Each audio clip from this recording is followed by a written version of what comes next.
Today we'll be replacing a controller in an Apollo Air.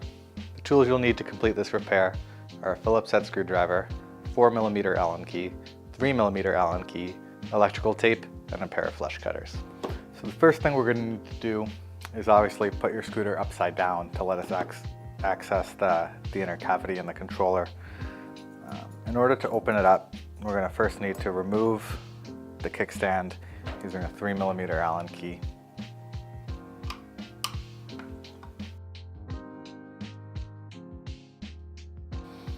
Now that the kickstand is removed, I can use my 4mm Allen key and remove the 6 screws securing this outer shell.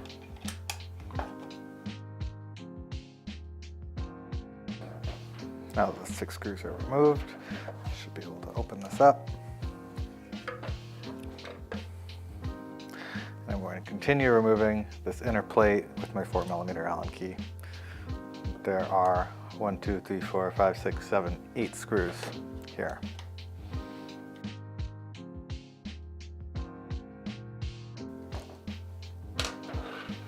Now that's done, this will come right off. The first thing we're going to do is just disconnect the battery from the controller, make sure we're working safely.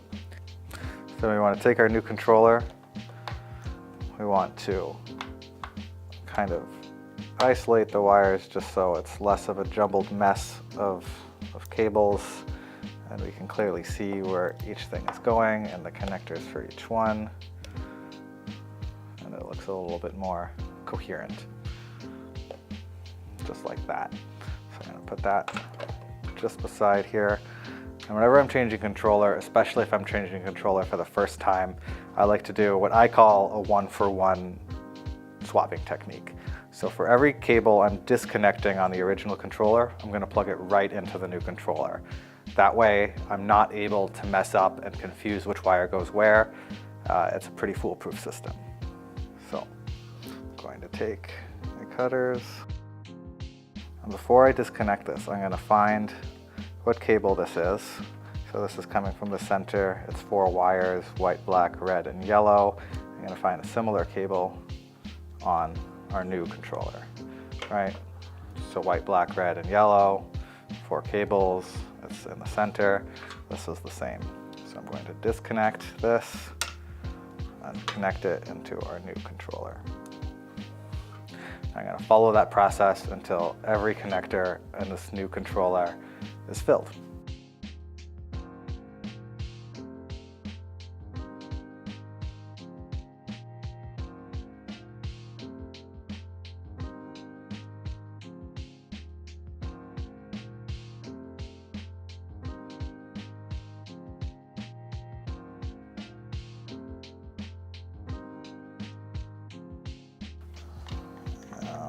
Do I have anything still unplugged on our new controller? So the power, that's going to be the very last thing we connect. This is plugged in. This is plugged in. These 3 are plugged in.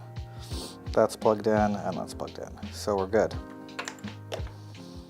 So now I'm free to remove the original controller with my Phillips head screwdriver.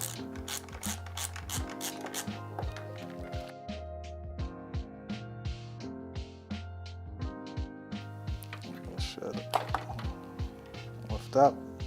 There's some heat resistant material. So now I'm putting our new controller down, just lining up the holes so I can screw it in.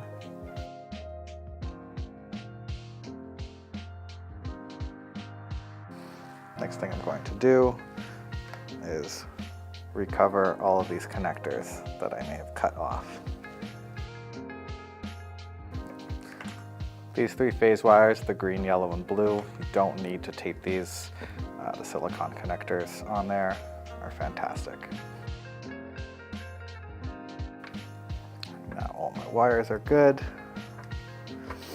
Okay. Putting them back in the cavity, and now I can finally safely reconnect my power You may hear a small popping noise. That's normal and completely fine. And of course, we're going to cover the battery connector as well. So now everything's connected. Before I actually close it up again, it's always a good idea, simply turn the scooter on and make sure everything's working as it should. Okay, my motor's spinning. I have turn signals. I have brake light. So I'm going to turn it off now. Everything seems to be working just fine. I'm going to put bottom plate back on. Use my 4mm Allen key.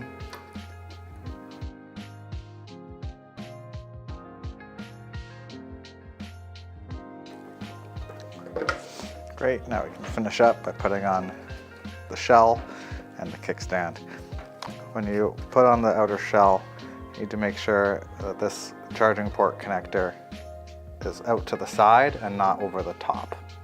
That'll make sure that it's fitting nice and snug the way it's supposed to.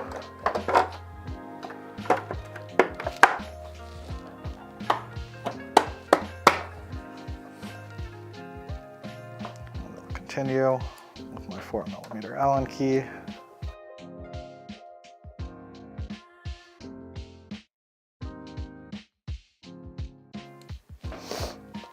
Now I need the 3mm key to finish installing the kickstand. When doing the kickstand, I don't like to screw in the first screw super tight. I like it still to be able to pivot, so I can be sure that I can get the second screw in without a problem.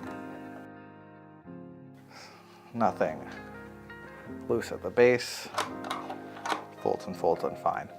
And there, we just changed the controller on an Apollo Air.